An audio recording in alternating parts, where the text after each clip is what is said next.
Okay, so continuing on with the exam paper, which was the 2017 Business Maths 1 paper, we'll do question 4, which is a probability question. And I might do parts A and B separately in 2 separate videos, okay? It says, a large multinational company is considering expanding its operations in a particular country. 2 buildings are available for purchase, and the company has assessment teams which work independently on recommendations for the purchase of the buildings. So based on previous data, agents handling the sale of buildings believe that the probability building A will be recommended is 11/12, while the probability that B will be recommended is 3/7. So we're going to let X be the event that A is recommended.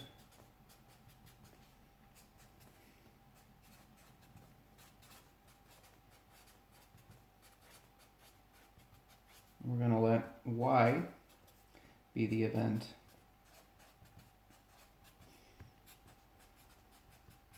that B is recommended. Now they might both be recommended. Okay, it's not either or. We're allowed to have 2 buildings be purchased, but it's just a case that there are 2 separate buildings, and there's an assessment team working on both separately. Okay, and we're told that they operate independently. Okay, so now the probability that A is recommended is the probability of the event X, that is 11/12. And the probability that B is recommended, which is the event Y, that is 3/7. Okay, so those are my basic probabilities.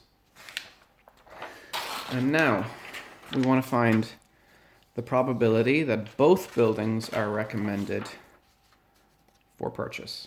Okay, and let me just draw a little picture here, which you've seen before, but which is important. So the picture looks something like this.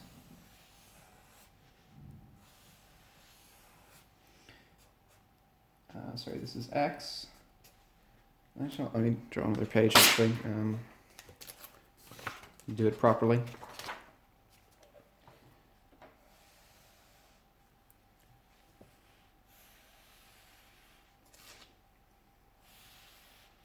So we have some universe, we have 2 sets, we have X on the left, we have Y on the right. X is where A is recommended, Y is where B is recommended. And we have a couple of different regions, which I will shade in. We have blue. Okay, let me pause there. Okay, sorry, we have I had a doorbell ring there. So we have 3 regions that I've shaded. We have blue, red, and green. Okay, so the probability of X, I'm just going to spend a bit more time. I mean, obviously you don't have to do all of this in the exam. I'm just trying to explain how everything works. So the probability that X occurs is what? Well, that is blue and red. Okay.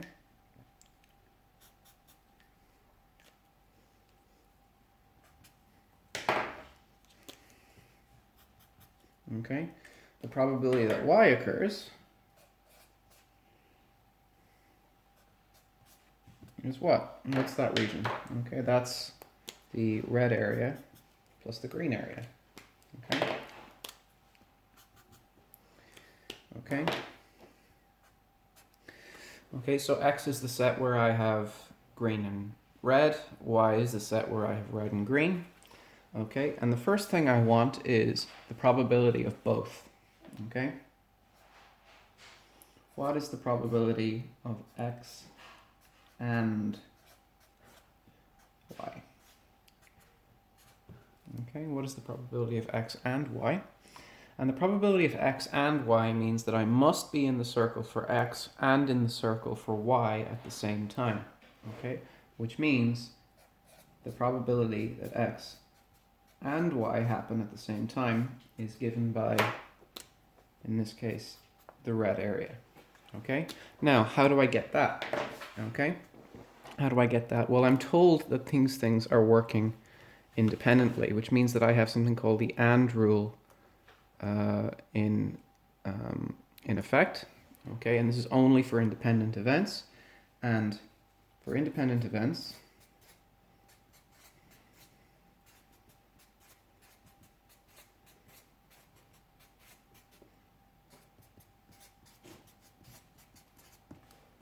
we're told the following. We're told that the probability of A and B, oh sorry, X and Y, yeah, we'll go A and B here. No, we won't. We'll say the probability of X and Y is equal to the probability for X multiplied by the probability for Y. Okay, so I just need to know those original probabilities again, which in this case is 11 over 12 and 3 over 7.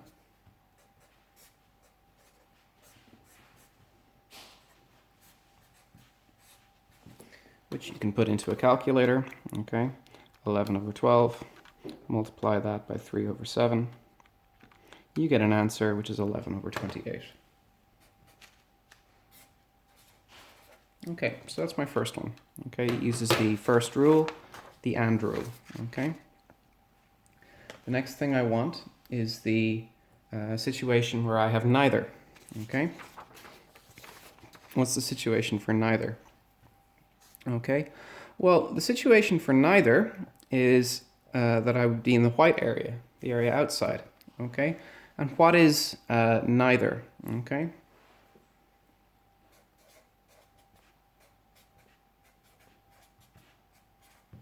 What is not neither? Well, neither means that I am outside of X and Y, okay?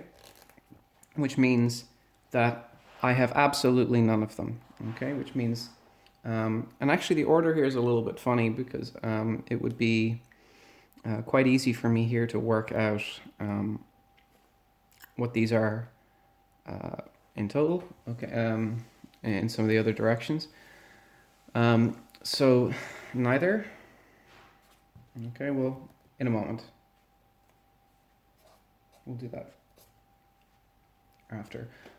Let's do number 3 here. It says at least one.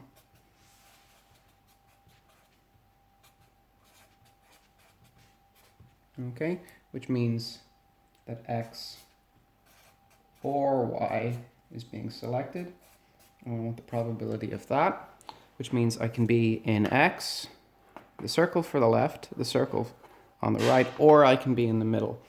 In maths, or is not exclusive, okay? Or means one or the other, or possibly both, okay? So how does that work? Well, that is the probability of X plus the probability of Y. So in that case, blue and red plus red and green. The only problem is I've overcounted red. I've counted red twice here, which means I need to subtract away the red area, which is X and Y. But hey, I've just worked that out, okay?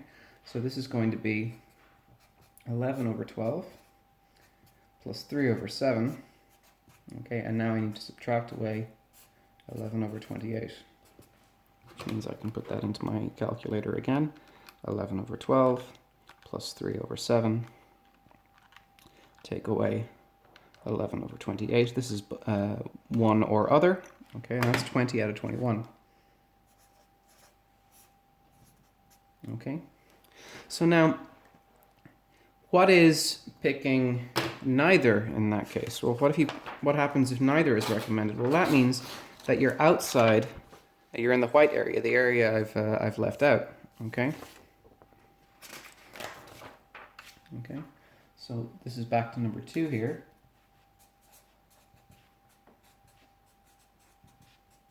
Means not X or Y. Okay, and the probability of not X or Y is equal to 1 minus the probability of X or Y. which is 1 minus the number I just had here, which is 20 over 21, which leaves me with 1 over 21. Okay, 1 over 21 is my situation there. Okay, that's the easiest way to do it. And then it says, what about exactly 1? Okay, well, if it's exactly 1, that means blue or green, but not red. Okay? Okay.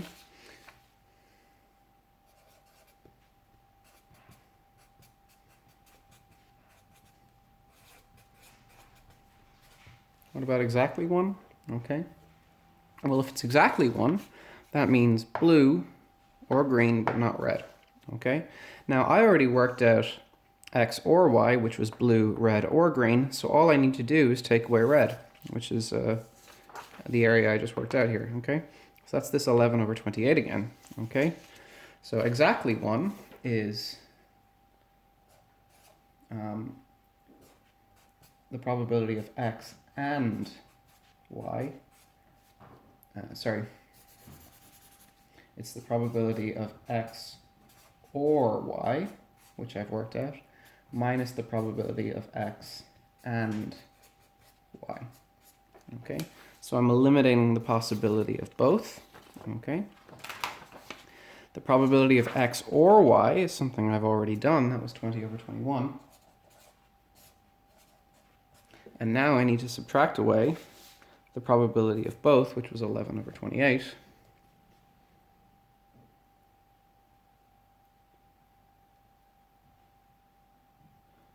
Oh, sorry, 20 over 21. Take away the 11 over 28. Put that into my calculator. Okay, 20 over 21, subtract away 11 over 28. And I'm left with 47 over 84. And that's it. Okay, that is the total. Okay, and that's the answer. Okay, so you need to get a bit of comfort, doing these things, and I would suggest looking at these pictures and getting a little bit of practice and making sure that you're able to see which area in this picture you're trying to isolate or capture by itself. Okay, and remember, there's a couple of rules. There's the not rule, there's the and rule, and there's the or rule. Okay, and rule applies for independent events, okay, which is here. Okay, the or rule, which is this one, X and Y, subtract the probability of X plus the probability of Y, subtract the probability that they both happen. That's the probability of or. Y, blue plus red plus green. Then just take away the extra red, because I've counted it twice, gives me blue and red and green. Okay, and then that's how I can find that. Okay, I'll do part B in the next video, and we can continue the exam from that stage.